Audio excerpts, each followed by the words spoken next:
Where am I? In the village. What do you want? Information. I am not a number. I am a free man. In 1967, television audiences encountered something they had never seen before, a spy series that transformed into a surreal psychological drama, a thriller that dared to question the very foundations of individual freedom, and a show that would leave viewers debating its meaning for decades to come. It had crossed my mind. It's a question of your resignation. We want information. The Prisoner emerged as more than just entertainment. It became a haunting meditation on the nature of identity and control in modern society. 17 episodes, one village, endless questions. At its core stood Patrick McGoohan, the series' creator, star, and driving force, who crafted a world where reality itself seemed to bend and shift with each passing moment. The village, with its cheerful facade masking sinister intentions, became a microscope through which to examine the increasingly surveillance-driven society of the 1960s, and perhaps more chillingly, our world today. What compels a successful spy show actor to abandon a lucrative franchise and instead create something so radically different? What drives a television network to greenlight a series that deliberately challenges and confounds its audience? And most importantly, why does The Prisoner continue to captivate viewers and influence creators more than half a century after its debut? The answer lies not just in its groundbreaking narrative structure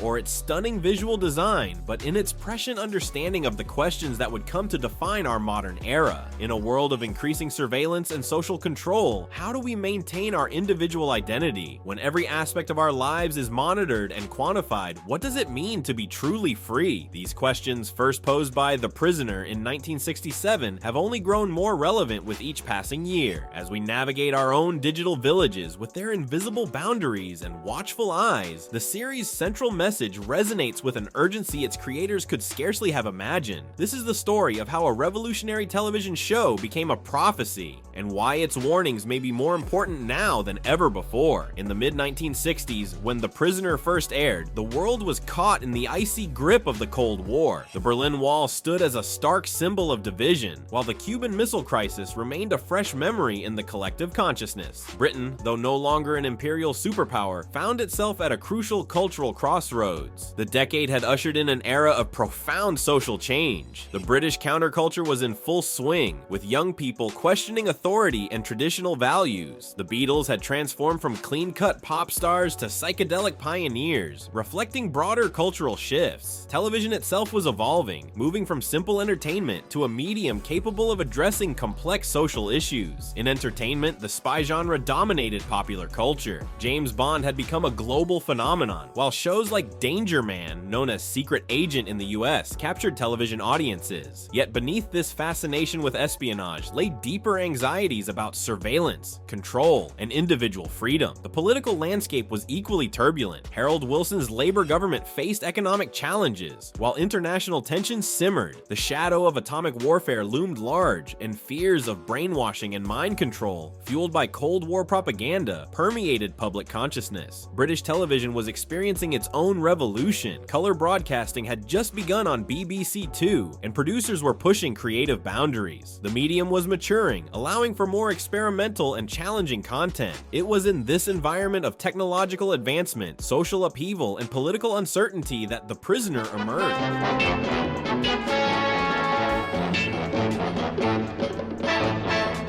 A series that would both reflect and transcend its era. The genesis of The Prisoner emerged from Patrick McGoohan's growing frustration with his successful series, Danger Man. Despite the show's popularity and lucrative nature, McGoohan felt constrained by the conventional spy genre format and yearned to explore deeper philosophical themes. In 1966, McGoohan approached Lou Grade, the head of ITC Entertainment, with an unprecedented proposal. Rather than continue with Danger Man, he pitched a limited series that would challenge traditional television narratives. His vision was bold, a show that would blend espionage, science fiction, and psychological drama while questioning fundamental aspects of society and individual freedom. Grade, known for his commercial instincts, initially hesitated at McGoohan's abstract concept. The creator's pitch included unusual elements, a mysterious village, unnamed characters identified only by numbers, and storylines that would deliberately avoid clear resolutions. However, McGoohan's track record and passionate conviction ultimately convinced Grade to greenlight the project, albeit with some reservations about its experimental nature. McGoohan assembled a creative team that shared his vision, including script editor George Markstein, who helped develop the show's foundational mythology. They crafted an initial story bible that balanced allegorical elements with enough conventional thriller aspects to satisfy network expectations. The development phase was marked by intense creative discussions. McGoohan insisted on unprecedented creative control, demanding the freedom to shape not just the show's narrative, but its entire philosophical underpinning. This level of creative autonomy was rare in 1960s television, setting a precedent for future author-driven series. The production of The Prisoner broke new ground in television making, starting with the crucial decision to film in Portmeirion, North Wales. This Italian-style coastal village, designed by architect Sir Clough Williams Ellis, became more than just a location. It emerged as a character in its own right, its whimsical architecture perfectly embodying the series' surreal nature. Technical innovation marked every aspect of production. The show employed cutting-edge filming techniques, including elaborate tracking shots, unusual camera angles, and sophisticated optical effects that were revolutionary for 1960s television. The iconic rover, the mysterious white balloon that policed the village, required complex practical effects to achieve its menacing presence on screen. The production schedule was intensely demanding. McGoohan, serving as star, executive producer, and frequent director, often worked 20-hour days. The dual burden of performing and managing production took its toll, yet his perfectionism drove the team to maintain exceptional standards. He insisted on multiple takes until scenes achieved the precise psychological tension he envisioned. Budget constraints presented ongoing challenges. The ambitious scripts often called for elaborate sequences that stretched the financial resources. The production team developed creative solutions such as recycling sets and using innovative camera work to suggest larger-scale events than could actually be filmed. Despite these limitations, the show maintained a distinctive visual style that set it apart from contemporary television. Weather at Portmeirion posed additional complications. The Welsh coastal climate was unpredictable, forcing frequent schedule adjustments and improvisations. Yet these challenges often led to creative solutions that enhanced the show's unique atmosphere. Interior scenes were filmed at MGM British Studios in Boreham Wood, creating a stark contrast between the village's exterior and interior worlds. The costume and set design departments created a distinctive aesthetic that blended 1960s modernism with timeless elements, ensuring the show would avoid looking dated. This careful attention to visual detail helped establish the village as a place outside normal time and space. The Prisoner consists of 17 episodes, each contributing to a complex narrative tapestry that defies traditional television storytelling. The series' structure can be divided into 3 distinct phases that progressively push the boundaries of conventional narrative.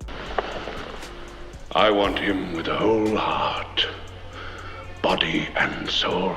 The opening episodes establish the foundational elements of the series. Arrival introduces Number 6 and the village's basic mechanics, while The Chimes of Big Ben and Free for All explore the futility of escape and the corrupt nature of democratic processes within the village. These early episodes maintain a relatively straightforward spy thriller format while gradually introducing more surreal elements. The middle section of the series delves deeper into psychological territory. Key episodes like The General tackle themes of mass education and mind control, while Dance of the Dead explores the village's nightmarish social rituals. Checkmate brilliantly examines how prisoners and warders can become indistinguishable in a surveillance society. The series' most celebrated episode, The Schizoid Man, challenges Number 6's very identity by introducing an exact duplicate of himself. As the series progresses, reality becomes increasingly fluid. Living in Harmony transplants the village's dynamics into a Western setting, while The Girl Who Was Death presents an almost completely surreal narrative that seems to exist outside the main storyline. These episodes prepare viewers for the controversial finale. The two-part conclusion, Once Upon a Time and Fallout, abandons conventional narrative entirely. Through a combination of psychodrama, allegory, and surrealist imagery, these episodes challenge viewers to question everything they've witnessed. The finale's ambiguous nature has sparked decades of interpretation and debate. Throughout the series, certain elements remain constant: the village's oppressive cheerfulness, the ongoing psychological warfare between number 6 and various number 2s, and the protagonist's unwavering determination to maintain his individuality. The village itself evolves as a character, its seemingly idyllic surface gradually revealing deeper layers of menace and meaning. The show's narrative structure is cyclical rather than linear, with each failed escape attempt or resistance adding new layers of understanding about the nature of imprisonment and freedom. Episodes often end where they begin, reinforcing the series' themes of feudal rebellion against systemic control. This complex structure, along with the series' deliberate ambiguity, serves its larger purpose, forcing viewers to actively engage with its ideas rather than passively consume entertainment. Each episode functions both as a self-contained story and as part of a larger meditation on freedom, identity, and the nature of social control. The production dynamics of The Prisoner were as complex as its narrative. Patrick McGoohan's multiple roles as star, producer, writer, and occasional director created a unique creative environment where his vision dominated every aspect of production, though this intensity often led to tensions on set. McGoohan's perfectionism was legendary. He would frequently demand numerous retakes, sometimes spending entire days on single scenes until they matched his exacting standards. This drive for perfection, while creating exceptional television, also strained relationships with cast and crew. Several actors who played number 2, including Leo McKern, reported experiencing genuine psychological stress due to the demanding nature of their roles and McGoohan's intense directing style. The casting of each week's number 2 was a careful process. Unlike most series which maintained a consistent antagonist, The Prisoner featured different actors in the role, reinforcing the village's mysterious nature. Notable performers like McKern, Mary Morris, and Peter Wingard brought distinct interpretations to the role, each adding new dimensions to the battle of wills with number 6. Script development became increasingly complex as the series progressed. George Markstein, the script editor who helped develop the show's initial concept, departed mid-series due to creative differences with McGoohan. Their fundamental disagreements centered on the show's direction. Markstein favored a more grounded spy narrative, while McGoohan pushed for increasingly abstract and allegorical storytelling. The pressure of maintaining such high standards while meeting television production schedules took its toll. By the series' end, McGoohan was exhausted, yet his commitment to his vision never wavered, even as production deadlines loomed and budgets tightened. The Prisoner explored themes that have only grown more relevant with time. At its core, the series confronted the eternal struggle between individual liberty and societal control. The village, with its omnipresent surveillance and psychological manipulation, predicted our modern world of digital monitoring and social media control with uncanny accuracy. The show's central themes resonated deeply: the commodification of identity, reduced to mere numbers, the illusion of democracy masking authoritarian control, and the use of technology as a means of social oppression. These elements have influenced countless works across various media.